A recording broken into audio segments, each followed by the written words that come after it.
Hello, नमस्कार। उम्मीद है कि आप सब कुशल होंगे। 2020 में बिहार बोर्ड द्वारा मैट्रिक एग्ज़ाम आयोजित कराया गया था, जिसमें मैथ के प्रश्न पूछे गए थे। ये सभी 2020 के मैथ विषय का ही प्रश्न है। अगर आप 10वीं क्लास के विद्यार्थी हैं तो आपको यह वीडियो देखना चाहिए, जो आगामी फरवरी में आपका जो एग्ज़ाम है इसके लिए काफ़ी फ़ायदेमंद होगा। आप कहीं भी पढ़े हैं, मैं जो प्रयास कर रहा हूँ आप मुझे कमेंट सेक्शन में बताएं कि आपको ये समझ में आया कि नहीं आया। कृपया आप मुझे कुछ ही 2-3 सवाल देखें, जिससे आपको ये समझ में आ रहा है कि नहीं आ रहा है जो मैं प्रयास कर रहा हूँ। विद्यार्थी, चलिए शुरुआत करते हैं। आप चाहेंगे तो अगर समझ आता है तो आप मेरे चैनल को सब्सक्राइब कर सकते हैं। पहला है sec theta. Okay, sec theta बराबर sine theta upon cos theta, या 1/cos थीटा, या 1/sin थीटा, या sin theta upon cos theta होगा। देखो, ये त्रिकोणमितीय अनुपात का सवाल है और आपको मालूम है सेक का व्युत्क्रम क्या होता है, 1/cos होता है। इसका उत्तर ये भी हो जाएगा। ठीक है, दूसरा सवाल देखो। इसी तरह आप याद कर सकते हैं, जैसे साइन थीटा का क्या हो जाएगा। अगर आप पढ़े हो तो ठीक है, नहीं तो एक बार देख लो revision. Cosec theta. Tan theta का क्या हो जाएगा, 1/cot थीटा। और आप कॉस थीटा का क्या हो जाएगा, 1/sec थीटा। उसी प्रकार कॉसेक थीटा का क्या हो जाएगा, कॉसेक थीटा का हो जाएगा आपका 1/sin थीटा। कॉट थीटा का क्या हो जाएगा, 1/tan थीटा। आप ये सब जानते हैं, नहीं तो एक बार आप रिवीजन कर लिए। ठीक, अगला सवाल देखते हैं। अगला सवाल 2 नंबर देखिए, 3 cos थीटा इक्वल 2। ओके, तब आपको इतना का वैल्यू फाइंड करना है। देखो, इतना आपको दिया गया है। थोड़ा सा एक मिनट भाई मेरे। 3 cos थीटा 2 दिया हुआ है, तो cos थीटा बराबर क्या हो जाएगा, 2/3 हो जाएगा ना। ये हो जाएगा, इधर आएगा। तो अब इसके मदद से हम इसका वैल्यू फाइंड करेंगे। यही तरीका है, देखिए कैसे करेंगे। जैसे आपने पढ़ा है ना कि पंडित बद्री प्रसाद हर हर बोले, यहाँ साइन या कॉस, कॉस बराबर B/H। ठीक है, इतना आपको मालूम। यानी कि मैंने एक ट्रायंगल ड्रॉ किया, मेरा मतलब है कि त्रिभुज खींचा। ठीक है, ABC। अगर यहाँ थीटा है, ये वाला थीटा है, तो ये क्या हो जाएगा, लंब हो जाएगा, क्योंकि आपको मालूम है थीटा के सामने वाला क्या होता है, लंब। तो मुझे B मालूम है, मतलब आधार मालूम है कितना, 2। यहाँ 2 हो जाएगा, और ये 3 है कर्ण। तो लंब कितना होगा आप निकाल के चेक कर लेना, मैं पहले से ही निकाल लिया हूँ। इसका वैल्यू √5 है। ये आपको जानकारी होना चाहिए कि अगर ये होता है आपका कर्ण होता है, ये क्या हो जाएगा, ये आधार हो जाएगा। ये क्या हो जाएगा, नहीं, ये लंब हो जाएगा, ये क्या हो जाएगा, आधार हो जाएगा। ध्यान में रखना, लंब और आधार चेंज होते रहते हैं इस कोण के अनुसार। इस कोण के अनुसार ये सामने वाला क्या होगा, लंब, और ये क्या है, आधार। आप ये जान चुके हो। ठीक, अच्छा, अब आप देखेंगे क्या मुझे निकालना है। ये देखो, इसे हटा दूँ, हटा दूँ। ये ध्यान रखना कि ये, एक मिनट। ठीक है, ठीक है, इसे मैं इरेज कर दे रहा हूँ। ये तो आप समझ गए होंगे। इरेज कर दे रहा हूँ, इसे मैं ख़त्म कर दूँ। यहाँ पर लिख दे रहा हूँ, मुझे B का वैल्यू कितना था, 2 था। ठीक है, H का वैल्यू कितना है, 3। और P कितना मतलब आया था आपका √5। यहाँ B मतलब आधार, H मतलब कर्ण, और P मतलब लंब। ठीक है, अब देखो, 2 sec² theta plus 2 tan² theta -7। अब आप सेक रखोगे तो कॉस का भी उत्क्रम होता है सेक। तो यहाँ पर कॉस बट्टा क्या है, 2/3। तो इसके लिए क्या कर देंगे, 3/2। ठीक है, 2 का 2। tan थीटा बराबर, तो पंडित बदरी प्रसाद हर हर बोले, यहाँ साइन कॉस टेन। तो टेन बराबर क्या होगा, P/B। तो P का वैल्यू कितना है, P का वैल्यू है √5, और V का वैल्यू कितना है, 2। ठीक है, इसका स्क्वायर कर दो। ठीक है, ये, और इसमें से 7 घटा दो। ये हो जाएगा कितना, 2, और ये हो जाएगा कितना, 9/4 हो जाएगा ना। ये प्लस का साइन, यहाँ 2, और ये हो जाएगा कितना, 5, और ये हो जाएगा आपका 4। इसमें से -7, ये कट जाएगा। 2 बार में, ये कितने बार में, 2 बार में। और मेरे पास बचा कितना, मैं यहाँ आ जाऊँ क्या, यहाँ आ जा रहा हूँ, ठीक है, ये साफ कर देंगे। 9/2 प्लस 5/2 और ये -7, ठीक है। एक बार आप इसे समझ लोगे तो आसान हो जाएगा। मैं इस कलर से लिख दे रहा हूँ, ठीक है। अब इस दोनों का आप चलो यहाँ सबका मैं एक साथ एलसीएम ले रहा हूँ, थोड़ा सा और डार्क करने दो भाई, ये लाल लाल से लिख रहे हैं, ठीक है। थोड़ा यहाँ पर तो किसी से लिखें, चलो काला ही सही है। सबके एलसीएम लोगे तो कितना आ जाएगा, 2 आ जाएगा। ये कितने बार में जाएगा, तो ये जाएगा 9 + 2 और ये -7, ठीक है। यहाँ ये हो जाएगा 7 दूना 14 हो जाएगा ना, ये 14 हो जाएगा। कैसे देखो, 2 के टेबल में 2 1 बार टाइम ये करेगा तो यहाँ 14 आ जाएगा। ये 9 5 14, ठीक है। 14 में से कितना जाएगा, ये 14, नीचे हो जाएगा 2, तो 14 में 14 जाएगा तो कितना आ जाएगा, 0/2। इसका उत्तर क्या हो जाना चाहिए, 0। इसका उत्तर क्या हो जाएगा, 0। 2 का हो जाएगा ए आंसर, ठीक है। मैं मिला रहा हूँ, बिल्कुल सही है, 2 का हो जाएगा ए, ठीक है। आप ही समझ गए होंगे। चलो मैं इसे हटा दे रहा हूँ यहाँ से, इसे साफ कर दें, ठीक है। ये क्लियर, ठीक है। अब भाई आ जाओ आप सवाल संख्या कितना पर, 3 पर। प्रायिकता का सवाल है, पूछ रहा है कि किसी घटना ई के घटित होने की प्रायिकता पी हो तो निम्नांकित कौन सही है। आपको बताना है कि प्रायिकता के संबंध में इसमें कौन घटना सही है। क्या प्रायिकता का मान 0 से कम होता है, या प्रायिकता का मान 1 से अधिक होता है, या प्रायिकता का मान -1 से अधिक या उसके बराबर, या 1 के बराबर होता है 1 से अधिक। नहीं, प्रायिकता का मान 0 के बराबर या 0 से अधिक, 1 के बराबर या 1 से कम होता है। याद रखिएगा, प्रायिकता का मान 0 से अधिक या 0 के बराबर या 1 के बराबर या 1 से कम, 1 से वैल्यू ज़्यादा नहीं होता है प्रायिकता का। इसका उत्तर डी हो जाएगा। अगला, बहुपद का शून्यक कौन है। डायरेक्ट बनाना चाहोगे तो देखो कैसे बनाओगे, x² - 2x और ये -3, इसमें गुना कर दो, इसमें गुना कर। इसको 2 तरीके बताएंगे, 2 तरीका बताएंगे बिल्कुल।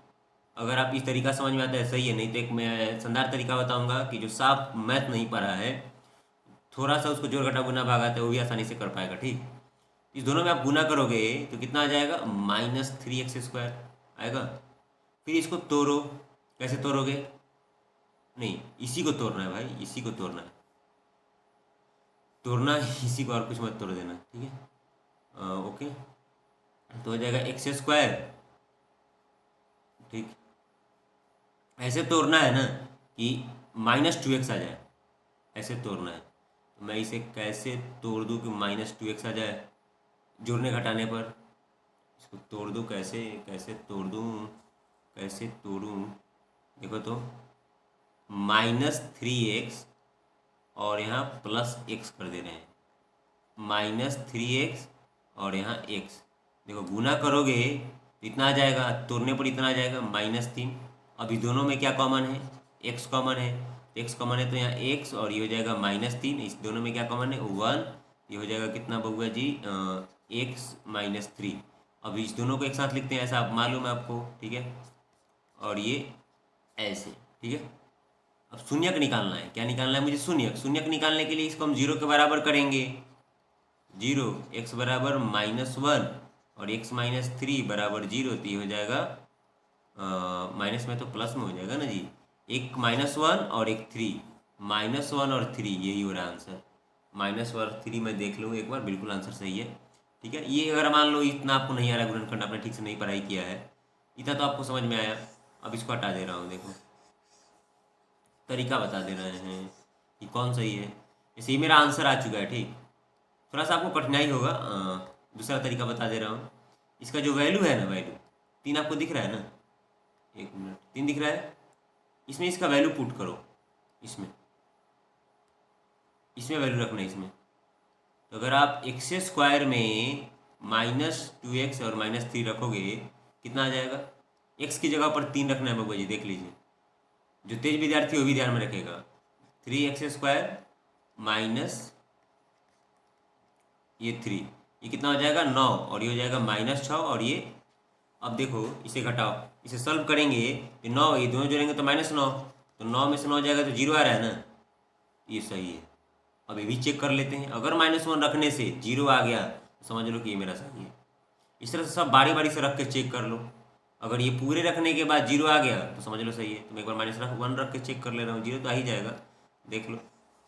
दूसरा तरीका है, ये हो जाएगा आपका x² -2x और ये -3, -1 रखना है, -1 रख दो और ये 2 -1 और ये -3, ये कितना हो जाएगा 1 और ये माइनस माइनस मिलकर कितना हो जाएगा प्लस और ये -3, तो ये 1 1 और 2 मिलकर कितना हो जाएगा 3 है, 3 में से 3 जाएगा तो कितना बचेगा 0, इसलिए इसका उत्तर हो जाएगा जी 0 तो आएगा है ना। तो आप इस तरह से भी बना सकते हो अगर आप फैक्टर करना भूल गए हो या किसी कारणवश से आपने पढ़ाई नहीं की है।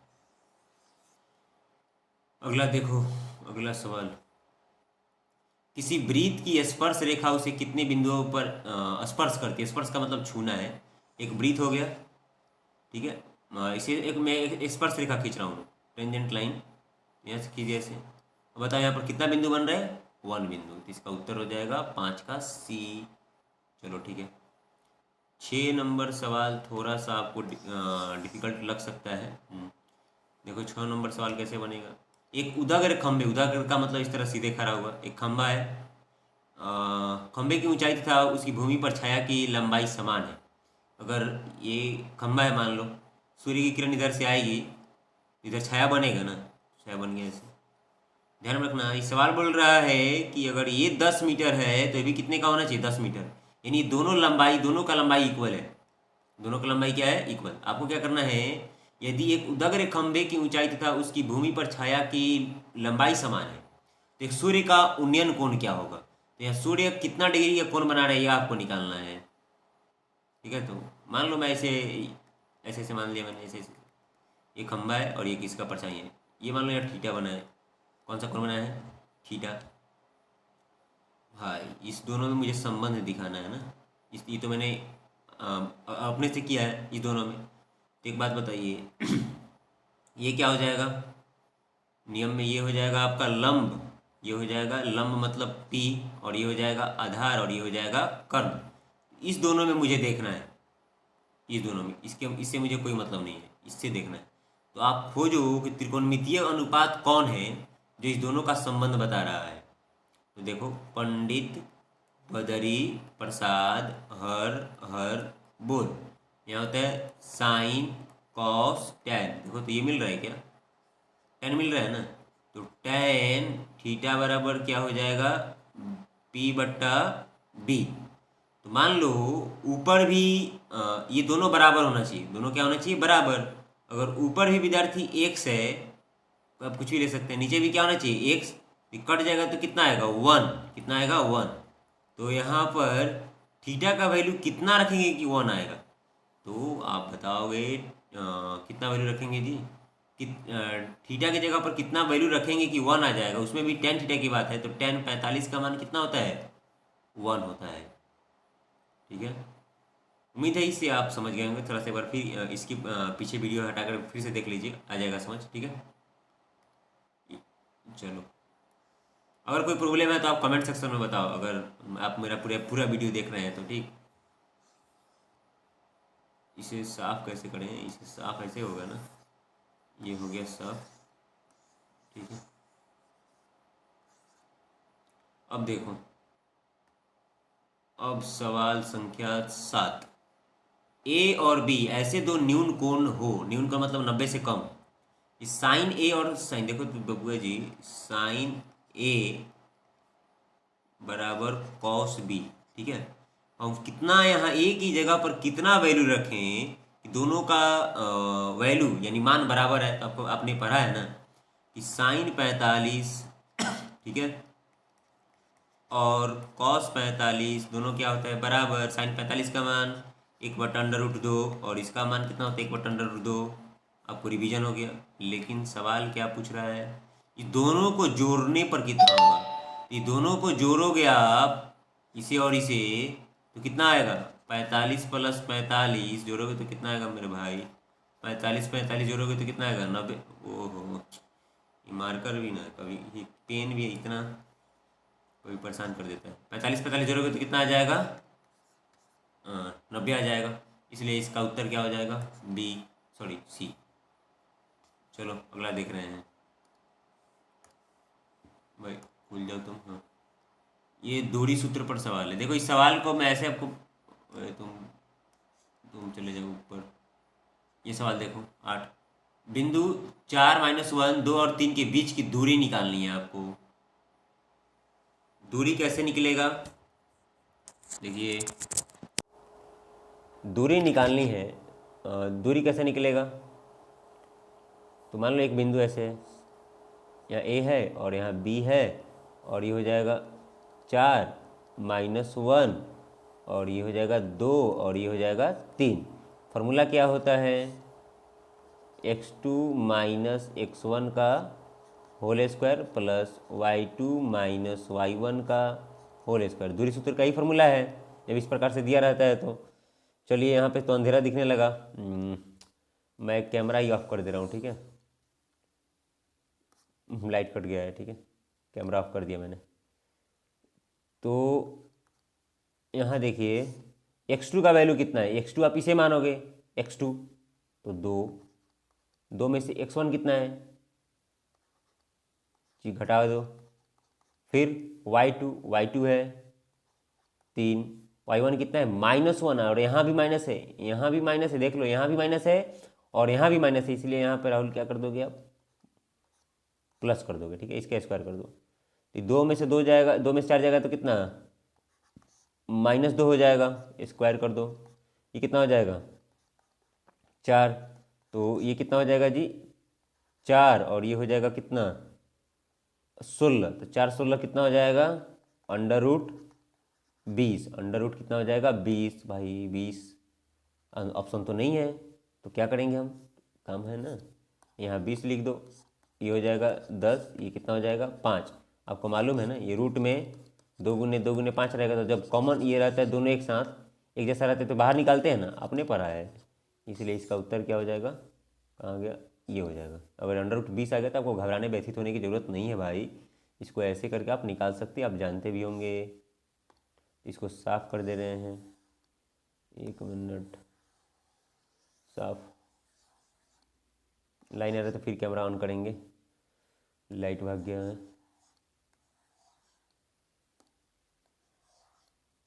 अब देखो, अब देखो आप सवाल संख्या 9, थोड़ा सा डिफिकल्ट इस सवाल को माना जा सकता है अगर आपने नहीं पढ़ा है तो। दो बेलनों की त्रिज्याओं का अनुपात 1:2 है, तो उसकी ऊंचाइयों का अनुपात 5:3 है। तो मान लो ऐसे एक दो बेलन है, ठीक है, बेलन ऐसे बना दो, ऐसे, और ये ऐसे, एक बेलन ऐसे है, आप एग्जाम में नहीं बनाओगे। और यहाँ इसका त्रिज्या मैंने r माना है, इसका त्रिज्या बड़ा R मान लो, इसका ऊंचाई h मान लो और इसका ऊंचाई बड़ा h मान लो, ठीक है। क्योंकि दो बेलनों की त्रिज्याओं का अनुपात दिया हुआ है तथा उसकी ऊंचाइयों का अनुपात इतना है, उसकी आयतनों का अनुपात क्या होगा। तो विद्यार्थी ये तो आपके लिए फार्मूला याद करना होगा तब ये बनेगा। तो अगर मान लो अनुपात पूछ रहा है तो पहले मैं इसको ऊपर लिख रहा हूँ, ठीक है, ठीक है, ये छोटे वाले के ऊपर लिख रहा हूँ। तो बेलन का आयतन क्या होता है आपको बता मालूम, मैं बता दे रहा हूँ, पाई r², तो यहाँ कर दो r²h, ठीक है। इसका क्या हो जाएगा, इसका पाई r²h, ठीक है। ये तो पाई से पाई कैंसिल, लेकिन r, इसका r कितना है बालक, 1 है, तो 1 का स्क्वायर कर दो, ठीक है। h इसका कितना है, तो पहले वाले के h ही मानोगे ना, ध्यान में रखना है, इसका है पहला त्रिज्या, ठीक है, और ये ऊंचाई की बात कर रहे हैं तो हम ये पहला ऊंचाई मानेंगे कितना 5, देख लो यहाँ हो जाएगा आपका 5, ठीक है। इसका त्रिज्या कितना है, इसका त्रिज्या 2, 2 का स्क्वायर, और इसका ऊंचाई कितना है जी 3, तो यहाँ कितना हो जाएगा 3। तो आप ये कितना कर दोगे, मैं ऊपर लिख दूँ क्या, यहाँ लिख दे रहा हूँ, ठीक है। ये तो 1 हो जाएगा और ये हो जाएगा 5, और ये कितना, ये 2 का स्क्वायर करोगे तो 4, 4 गुना 3 12, 5/12, यानी कि आप नीचे लिख लेना, ये 5/12 का मतलब 5:12, ठीक है। ऑप्शन ऑप्शन कहाँ गया भाई, सी हो जाएगा, ठीक है। चलो लाइट आ गया है, मैं कैमरा ऑन कर दे रहा हूँ, जाओ। इसे थोड़ा सा, दोबारा छोटा हो ही नहीं रहा है यार, कभी कभी ये साफ परेशान कर देता है मुझे। हाँ चलो अब ठीक हो गया, काम चलाने लायक हो गया, यहाँ रख दे रहे हैं इसे। चलो अब इसे हटा दे रहे हैं, अब सवाल संख्या रहे हैं। ये देखो, ये तो हो गया 10 नंबर। माध बार का माध 7 दिया है, ठीक है। 7 माध, माध बराबर आपको मालूम है कि सबको जोड़ देना है, ये सबको क्या कर देना है, जोड़, जितना है उतना से डिवाइड कर देना है। तो 1 प्लस, माध पहले से 7 दिया हुआ है, ठीक है। 1 प्लस 4 प्लस एक्स प्लस यहाँ हो जाएगा 5 प्लस 12, कितना है 1 2 3 4 5, ये 5 है, या 5 से भाग कर दो, ये 7 बचे 35, 35, ये कितना हो जाएगा 5 और 5 5 10, और 10 और 12 कितना हो जाएगा 22 प्लस यहाँ x हो जाएगा, इधर आ जाएगा। तो 35 में से 22 घटा दो तो कितना हो जाएगा, 35 में से 2 जाएगा तो 5 में से 2 जाएगा तो 3, 13, x का मान कितना हो जाना चाहिए 13। उत्तर तो मिल रहा है भाई 10 का C, ठीक है 10 का C। ध्यान में रखिएगा ये कैसे बना है, ठीक है। सबको जोड़ देना है, माध निकालने के लिए सबको क्या कर देना है, जोड़ देना है, जितना है उतना से भाग कर देना। तो माध पहले से दिया हुआ है तो मैंने यहाँ 7 लिख दिया, ठीक है। चलिए आप स्क्रीनशॉट ले सकते हैं अगर दिक्कत हो रहा है तो। ये थोड़ा सा आपके लिए डिफ़िकल्ट सवाल हो सकता है, मुझे ऐसा लग रहा है, लेकिन ये 3 संख्याएं AP में दिया हुआ है। मान लो मैं इसे A मान ले रहा हूँ, इसे B और इसे C, AP में दिया हुआ है। तो देख ध्यान रखना, अगर कोई संख्या इस तरह से AP में दिया हुआ है ABC करके, ठीक है, इसके बीच संबंध क्या होगा, तो C में से एक बार B घटा दो और फिर B में से A घटा दो। कोई संख्या 30 प्रकार से दिया हुई थी, दोनों बराबर आ जाएगा। C में से क्या घटाना है B, या B में से क्या घटाना है A, या बराबर कर दो, दोनों का वैल्यू बराबर आएगा। कोई भी संख्या ऐसा आप लिख कर चेक कर सकते हैं। अब C की जगह पर क्या है, C की जगह पर देखो, अगर ये मान लो मैंने C मान लिया तो C की जगह पर है आपका 6x - 1। B की जगह पर क्या है, यहाँ माइनस लगा दो, B की जगह पर है 3x + 2। फिर B की जगह पर क्या है, B की जगह पर है 3x + 2। A की जगह पर क्या है 2x - 1, ठीक है। थोड़ा सा इधर लिख रहे हैं, स्पेस की अभाव है।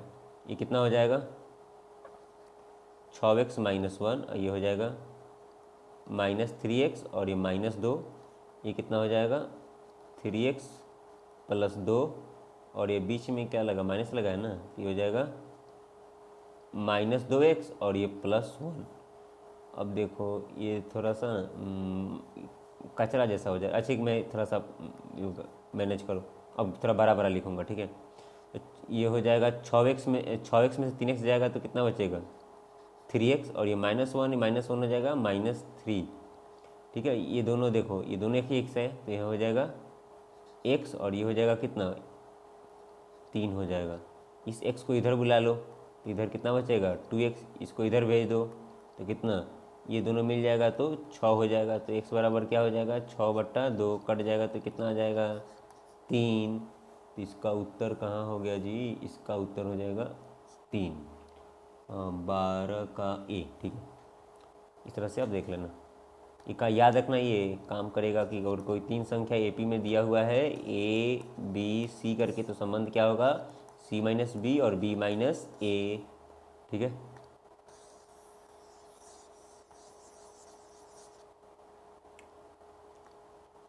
ये हो गया ना। अब आगे देखो 13 नंबर सवाल, एक द्विघात समीकरण px² + 4x + 3 = 0 के मूल बराबर हो तो p का मान क्या होगा। ध्यान में रखना, मूल बराबर कह रहा है तो d बराबर आपने क्या पढ़ा b² - 4ac।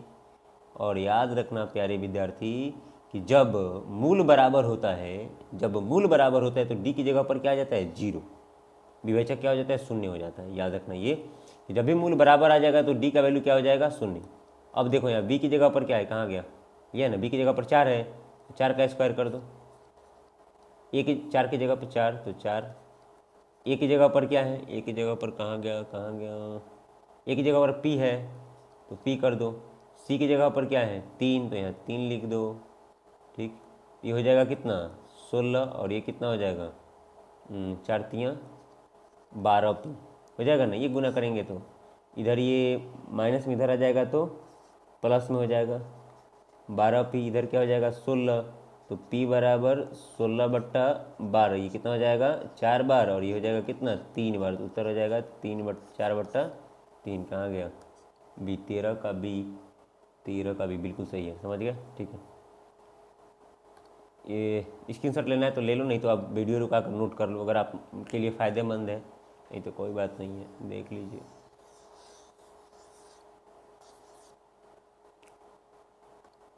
अब देखो,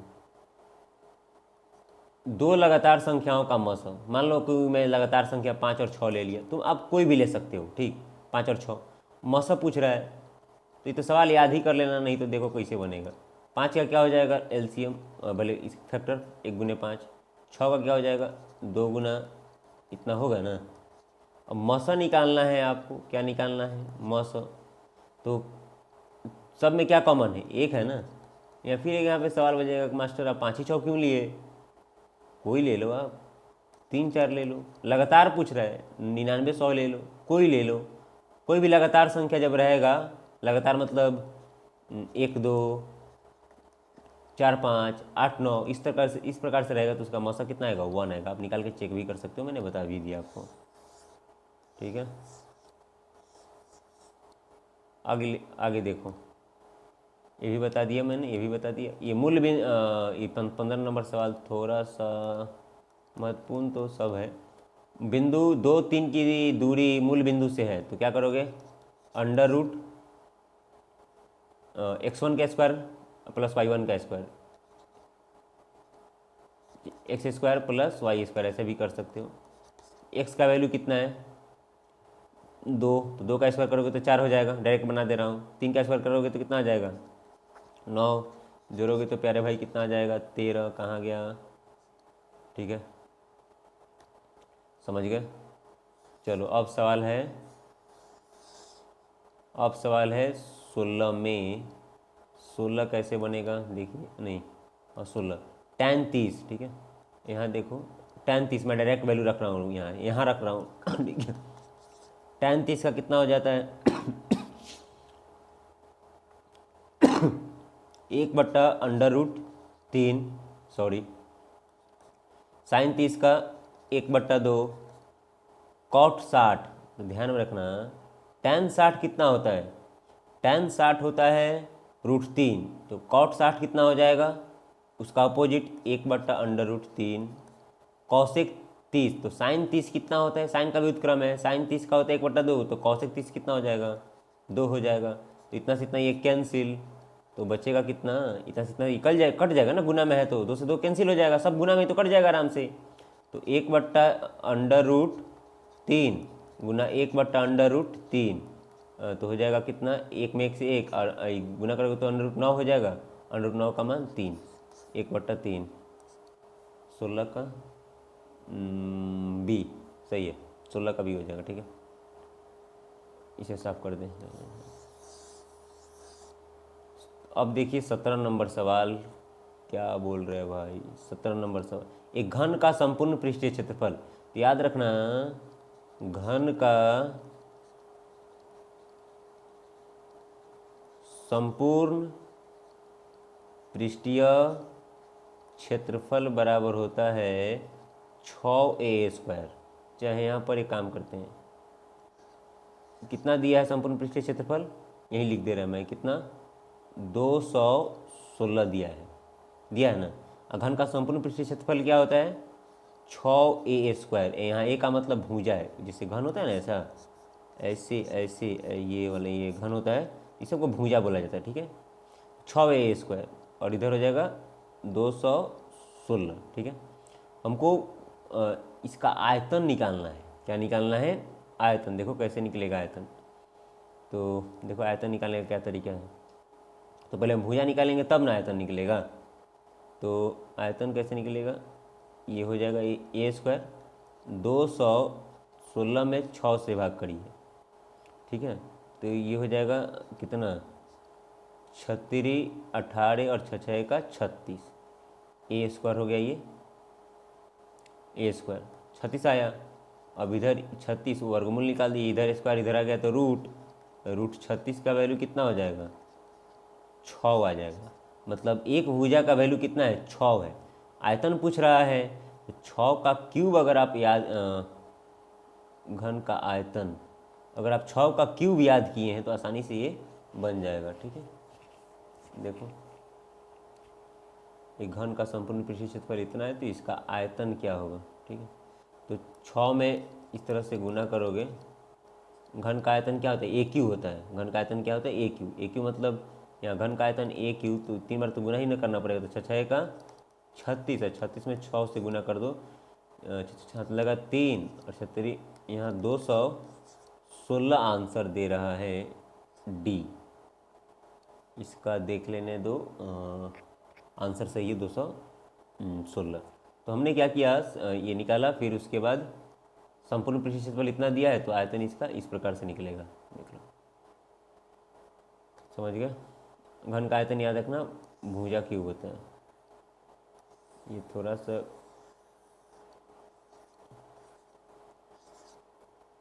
अगला देखो, निम्नलिखित में कौन द्विघात समीकरण नहीं है। देखो अगर रूट में x जहाँ होगा वो द्विघात समीकरण नहीं होगा। इसमें कहीं नहीं है, इसमें भी कहीं नहीं है। हमको अगर एक दिख जाएगा तो इसमें देखो दिख रहा है यहाँ, तो ये नहीं है, यही डी हो जाएगा आंसर।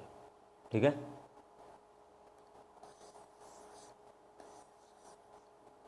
अगला है आपका 19 नंबर सवाल। समान ऊंचाई वाले दो बेलनों के आयतनों का अनुपात इतना है तो उनके वक्र पृष्ठीय क्षेत्रफलों का अनुपात क्या होगा। आयतन का अनुपात पूछ रहा है। ठीक है, आयतन का अनुपात, तो बेलन का आयतन क्या होता है जी, बेलन का आयतन, एक मान लो दो बेलन है, एक पाई आर स्क्वायर एच, एक मैंने 12 ले लिया, पाई 12 आर स्क्वायर एच।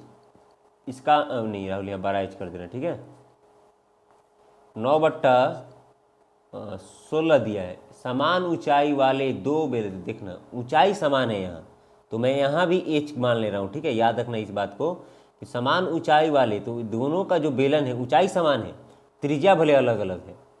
तो यहाँ एच एच मैंने क्या कर दिया, इक्वल कर दिया। इतना है तो इसके वक्र पृष्ठीय क्षेत्रफलों का अनुपात क्या होगा। तो ये पाई से पाई कैंसिल, एच से एच कैंसिल, तो यहाँ R1 स्क्वायर ये बचा। ठीक है, 9/16। ठीक है, तो ये क्या हो जाएगा, R/R, इधर ये दोनों का स्क्वायर हो जाएगा, तो ये √9/16 हो जाएगा। कितना, 3/4।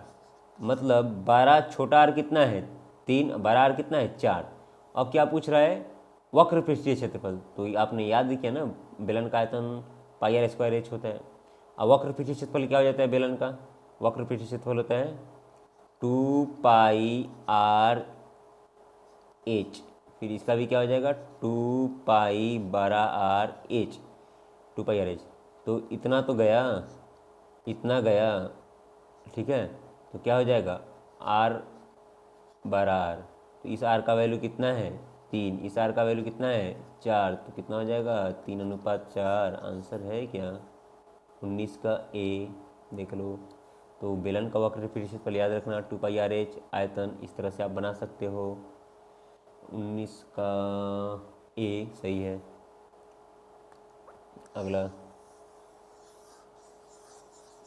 अगला देखो आप,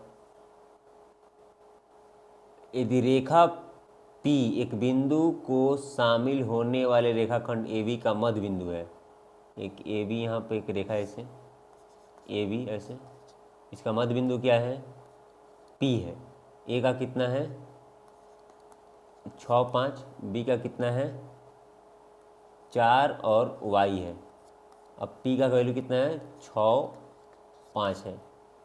देखो ये जो P है ना, P A और B जो रेखा है उसको बराबर बराबर भागों में बांट रहा है। आप बोल सकते हो P मध्य बिंदु है। ठीक है, तो यहाँ पर क्या बोल रहा है, ये Y का वैल्यू क्या होगा, Y की जगह पर क्या होगा, तो हम ये वाला लेंगे। ठीक है, इस दोनों से हम अंतर है। मैंने आपको क्या बताया था, इस दोनों को जोड़कर इतना से 2 से भाग करके निकालते हैं। देखो कैसे निकलेगा? इस प्रकार का सवाल दिया रहेगा तो देखो, हमको इससे मतलब नहीं है, इससे भी मतलब नहीं है, इससे भी मतलब नहीं, मतलब इससे है, तो इस दोनों को जोड़ दो। 5 प्लस वाई बट्टा 2, और इधर क्या हो जाएगा? इधर हो जाएगा आपका 5। ये 5 दूना 10, ये 5 प्लस वाई गुना करेंगे तो भाई 10 है ना होगा, तीसरे तीसरी गुना करोगे तो। और ये तो वाई बराबर क्या हो जाएगा? 10 में से 5 जाएगा तो कितना बचेगा? 5 है, 5 20 का ए, 20 का ए, समझ गए? थोड़ा आंसर मिला लेने दो मुझे। हाँ भाई, 20 का आंसर बी दे रहा है, 20 का आंसर बी दे रहा है। एक बार एक मिनट विद्यार्थी, एक बार इस सवाल को देखते हैं दोबारा हम, 20 नंबर, ठीक है? ये 20 नंबर सवाल एक बार दोबारा देखो। सवाल ऐसे है, एक रेखा है ए बी, ए का निर्देशांक कितना है? 6 5, बी का निर्देशांक कितना है? 4 और वाई है, ठीक। और ये पी है, पी कितना है? 5 और 6 है, ठीक है। यानी ये बोल सकते हो कि मिड पॉइंट है ए और बी का, ये 6 लिखा है, ठीक है। आपको क्या करना है, वाई की जगह पर क्या रखेंगे यह बताना है आपको, ठीक है। तो तरीका क्या है निकालने का मध्य बिंदु? तो देखो इस सवाल कैसे बनाएंगे। 6 को रख दो आप यहाँ, इस दोनों को जोड़ देते हैं, इस दोनों को, बटा कितना हो जाएगा? 2।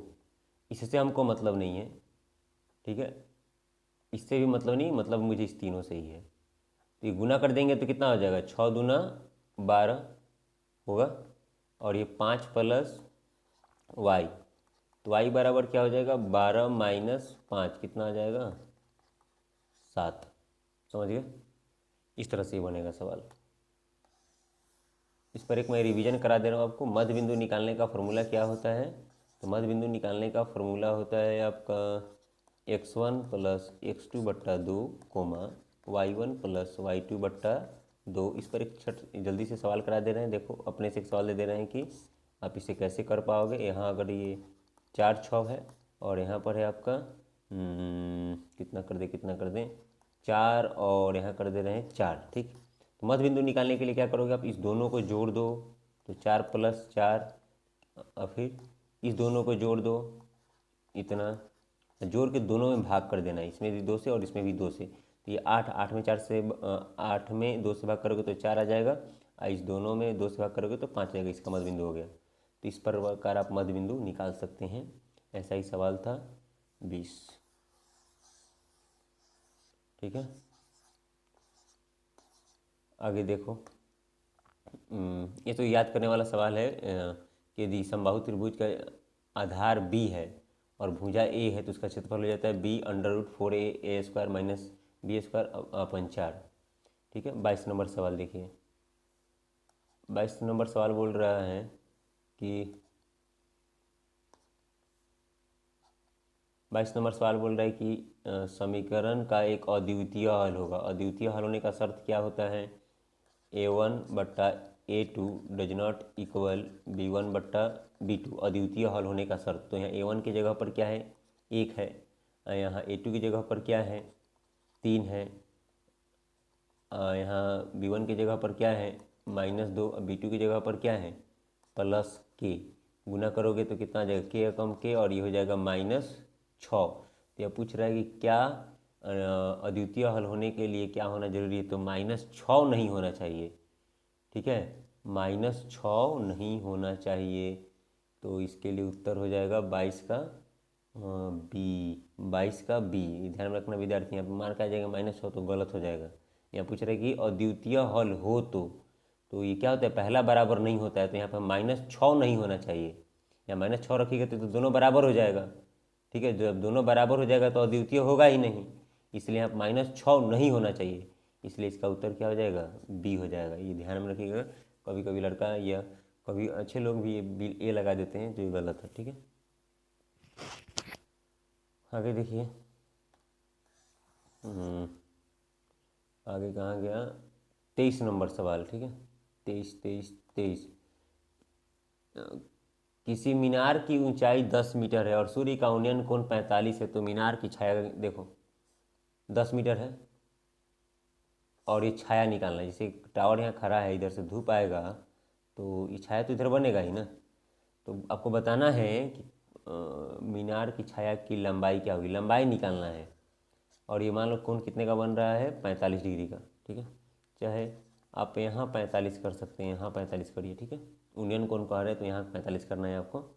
ये 10 है, ये निकालना है आपको। तो ये देखिए क्या हो, ये लंब हो जाएगा, ये क्या हो जाएगा, नहीं इस कोण, हाँ ठीक है, ये लंब हो जाएगा और ये क्या हो जाएगा, आधार।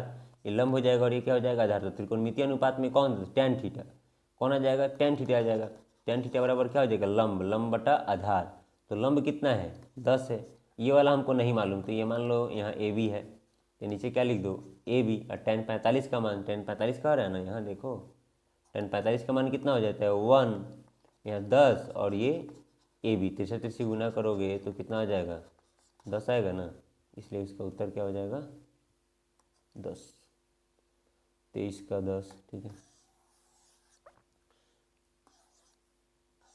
अगला सवाल देखो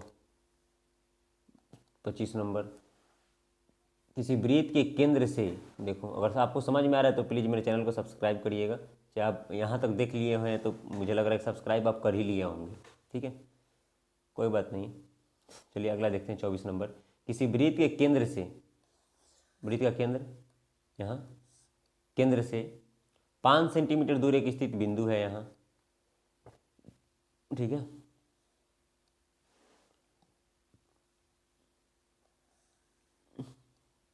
ये 5 है, ठीक है।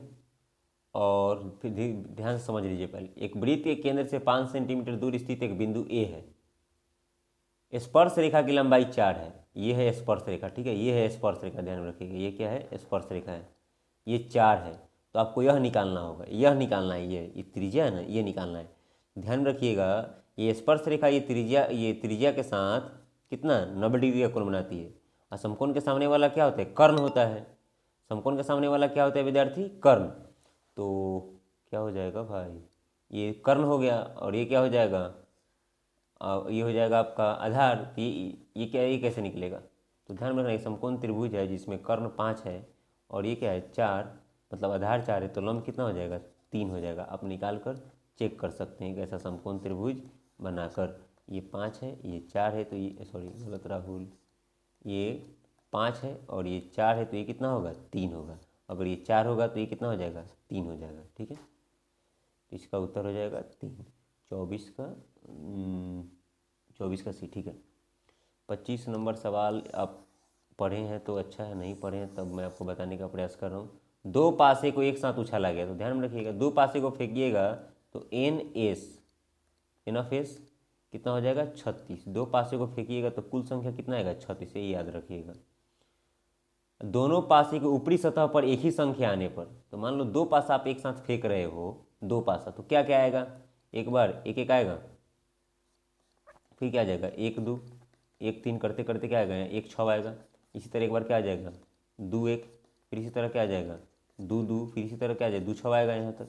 फिर क्या हो जाएगा, 3 1, फिर क्या आ जाएगा, 3 2, 3 3 करके कहाँ तक आएगा, 3 6, फिर हो जाएगा 4 1 आएगा, 4 2 आएगा, फिर कहाँ तक आ जाएगा, 4 6, फिर 5 1 5 2, यहाँ फिर क्या आ जाएगा, 5 6, फिर 6 1 6 2, फिर कहाँ तक आएगा, 6 6 आएगा।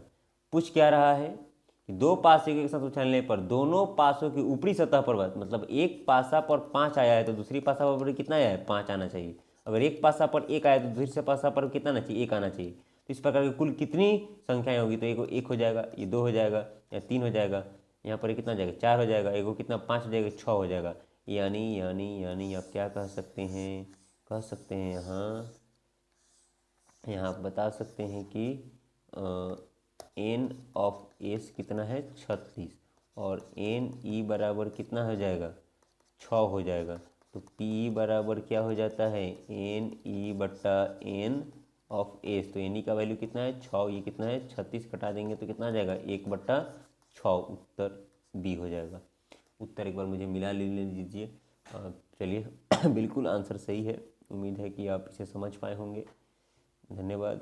मस्त रहिए, पढ़ते रहिए और मेरे चैनल पर नए हैं तो सब्सक्राइब कर लीजिए, ठीक है।